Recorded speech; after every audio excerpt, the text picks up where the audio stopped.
conta aí por que você e o Barsi não investem em fundos imobiliários. Isso daí o pessoal gosta, né?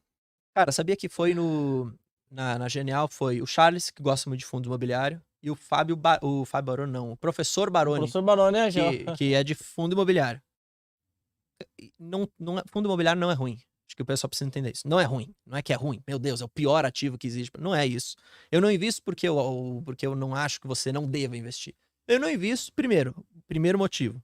Eu e o Barsi não investimos em fundo imobiliário. Primeiro motivo, círculo de competência. Falei isso, inclusive, para o Charles e falei isso para o professor Baroni. Eu, durante a minha vida inteira profissional, eu sempre fui acostumado em analisar negócios. Desde quando eu trabalhava num fundo de venture capital, que investia em startups, até quando eu trabalhava na Genial como analista, aí sim, na época, quando eu era analista oficial da casa, quando a gente analisava empresas de capital aberto.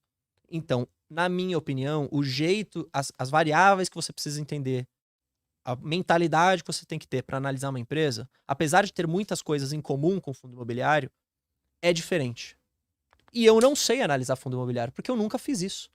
Então, como meu tempo é finito e eu preciso fazer o melhor para mim naquele momento, para minha carteira, eu preciso usar o tempo que eu tenho disponível para analisar aquilo que eu já sei, que eu já tenho conhecimento e que eu quero me aprofundar cada vez mais, que são as ações. Primeiro motivo, mais importante deles. Segundo motivo, tá? Eu entendo que a forma de você conseguir, a melhor forma de você conseguir gerar uma boa renda passiva, é através de negócios. É assim que eu faço com as minhas empresas. É assim que eu fazia com as empresas que eu investia quando a gente fazia via Venture Capital. A gente quer que aquele negócio gere dinheiro para ele conseguir me remunerar. E é assim que eu faço com as empresas na bolsa. Por quê? Porque são as empresas, são os negócios que desenvolvem produtos, são as empresas, são os negócios que inovam, que trazem soluções para a sociedade de problemas que a gente está vivendo hoje em dia. Então são esses negócios que de fato realmente geram o valor. É um pouco da minha visão. Por isso que eu tenho essa mentalidade de investir em ações. Ah, pô, Bruno, fundo imobiliário não gera o valor? Não, na minha visão. O fundo imobiliário não está gerando o valor de criar algo novo. É um mecanismo para simplesmente, por exemplo, pegar um fundo de galpão. O galpão por si só não está gerando um valor nenhum para a sociedade. Você percebe?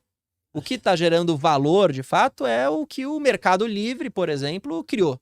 Aí o Bruno vai falar assim, igual você vê, uma pessoa que tem 2 casas tem que dividir essa casa com outra pessoa que não tem casa. Aí, É papo comunista não, aí, é né? foda. Mas o que eu tô falando é, o valor que está sendo gerado é o Mercado Livre. Sim, Percebe? O Mercado Livre criou um negócio, criou um sistema, criou uma rede em tecnologia, de logística, que vai usar o galpão, que às vezes tem um fundo imobiliário, para fazer aquilo acontecer. sim. Então, o fundo imobiliário, ele pega carona no que o outro cara gerou valor, nesse sentido. Não sei se o pessoal entendeu. Então, eu prefiro investir direto no Mercado Livre. Vamos, se a gente fosse colocar assim. Eu não Sim. invisto no Mercado Livre, mas eu prefiro investir direto na empresa do que no fundo. Porque, indiretamente, se o fundo tá indo bem, é porque você tem bons negócios locando aquilo. Bons negócios locando aquilo, por que eu tô investindo no fundo? Pagando taxa, pagando gestor, pagando performance. Pô, deixa eu investir no negócio. Que o dividendo vai vir para mim vai ser isento. Não preciso pagar nada para a empresa. Sim. Simplesmente. Então, e aí tá uma outra sacada também. Outro motivo do porquê que eu não invisto em fundo imobiliário. E não são todos os fundos imobiliários, pelo amor de Deus. Assim como tem empresas ruins, tem fundos que são muito ruins também. Mas existe pode ter, pelo contexto, pode ser que venha algum gestor que não seja um gestor ético e decida fazer, por exemplo, pagamento de dividendos, pagamento de rendimento acima da sua geração de caixa. E isso é um dividendo que não é saudável. E foi isso, inclusive, que a Esquadra lançou uma carta batendo em alguns fundos imobiliários. Sem falar nomes, né? Eles bateram em alguns. Gente, o pessoal sabe quais são. O que o pessoal fez?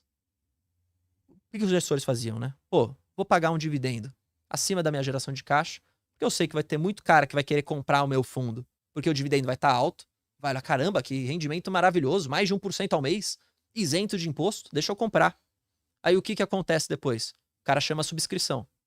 Ele chama capital. Por quê? Porque ele precisa crescer. Ele distribui 95% do negócio, está distribuindo acima da geração de caixa, trouxe um monte de gente e fala, opa, preciso crescer, gente. Aí os caras vão fazer o quê? Pô, tá uma rentabilidade boa? Deixa eu participar da subscrição.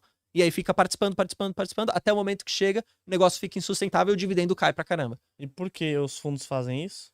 Porque eles conseguem fazer essa artimanha contábil. Não, e eles conseguem, e eles ganham também, gente. Quanto maior o fundo, maior a porcentagem deles, né? Exato, Maior tem também Por isso. isso que os fundos ficam toda hora emitindo subscrição. Então, tem emitindo isso também. subscrição. E aí, por exemplo, uma empresa, para ela crescer, ela não precisa simplesmente ficar chamando o capital toda hora. Sim. Ela até pode fazer isso, como várias empresas já fizeram, follow-on, um monte de coisa. Mas agora, ela pode simplesmente chegar num momento e falar assim, olha, eu vou diminuir o meu payout porque eu tenho aqui um bom local para investir o dinheiro que vai gerar resultado para você no futuro. Tudo bem, tranquilo, não tem problema nenhum. Eu não fico puto com a empresa fazendo isso, desde que ela me apresente o porquê que ela vai fazer isso e o projeto que ela vai investir. Então é diferente do fundo imobiliário. O cara distribui 95%. Como é que ele vai fazer para crescer de fato? Tem que emitir. Não tem que ficar emitindo. Tem que emitir. Ô, Bruno, e você investe lá fora também ou não? Você Eu invisto lá fora. investe lá Eu fora? invisto lá fora, eu mostro a minha carteira lá fora pro pessoal que é membro do meu canal. Porque o meu canal, ele tem mais esse nicho focado na estratégia previdenciária aqui no Brasil e tal. Mas para quem é membro, que aí eu não preciso ficar me preocupando, né, com chamar gente nova pra ver um vídeo, pra SEO, não preciso me preocupar com isso, né? Pra quem é membro, o cara quer receber mais conteúdo mesmo, o cara já tá ali comigo, não precisa me conhecer de novo. Então eu acabo mostrando minha carteira. Eu invisto lá fora, eu acho que é importante. Eu já vi um corte do Fábio Baroni, que eu acho ele foda pra caramba. Tanto é que Fabião é demais, né? Fábio, porra, ele é muito foda. E ele falou, eu não invisto, ele me postou isso no Instagram, eu não invisto lá fora, eu não vou investir. Eu discordo disso com ele. Discordo. Eu acho que vale a pena você investir lá fora. Talvez não com a mesma visão que você possa estar aqui dentro, de receber o dividendo. Talvez lá fora pode ser uma visão onde você quer se posicionar em empresas que podem simplesmente crescer muito e que estão simplesmente criando boas iniciativas e boas inovações para a sociedade. Como é o caso da Apple, como é o caso da Nvidia, como é o caso da Microsoft, como foi o caso da Amazon, por exemplo. Então lá fora eu entendo que eu posso me posicionar nessas empresas de crescimento. Porque lá estão as mentes brilhantes, entende? Dentro dos Estados Unidos é onde tem as mentes brilhantes. São os caras que vão criar uma startup que, vai solucionar um problema que a gente nem pensou que existe ainda. É isso que tá lá dentro. Lá fora. Aqui dentro, você não tem muito disso, pra ser bem sincero. Que empresa de crescimento, de inovação pra caramba você tem no Brasil? Pô, positivo, mano. Opa, caramba, hein? Qualidade. Mas, Positivo. não vou xingar positivo. Qual que é o seu celular, Matheus? Fala, ó, o Matheus falou que o celular dele é da Positivo ali. Tá, mas porra, você vai comprar um celular da Apple ou do Positivo? Ah, Positivo tá bombando ali. Porra. Você vai comprar um MacBook ou um... Ou um Positivo. Que nada Você já contra sabe Positivo. que tem uma qualidade, meu, que é imensurável, né? E outra, quais são as empresas que podem criar o que eu chamo de singularidades, assim? O iPhone foi uma singularidade. Porque depois do iPhone, a sociedade mudou. A gente pode dividir a sociedade entre antes e depois do iPhone. Pensa, antes do iPhone, seu celularzinho era um tijolinho que você ligava. Jogava o joguinho da cobrinha lá nos Nokia, lembra?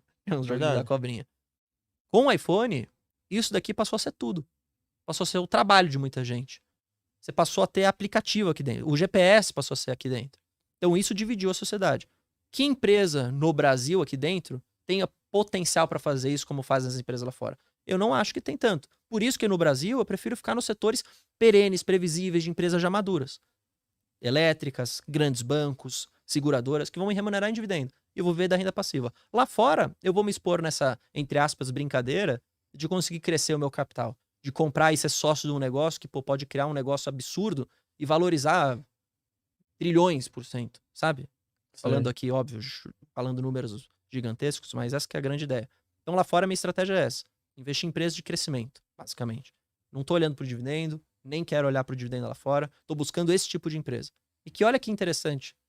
Às vezes no Brasil você fala, as empresas de crescimento aqui são as empresas que queimam caixa. São as empresas que não geram lucro. Nos Estados Unidos você tem empresas de crescimento que geram caixa absurdamente e lucratividade absurda. Olha a Apple. Olha o quanto a Apple cresce. Olha o caixa que ela gera. Olha o nível de lucratividade que ela gera. Então ela não tem o mesmo risco de uma empresa de crescimento aqui no Brasil. Percebe? Isso que é a maravilha de você conseguir investir lá fora. E faço direto lá pro capital lá de fora mesmo. Não faço via BDRs. Não, já compra direto. lá direto, já e Exato. investe lá. Uhum.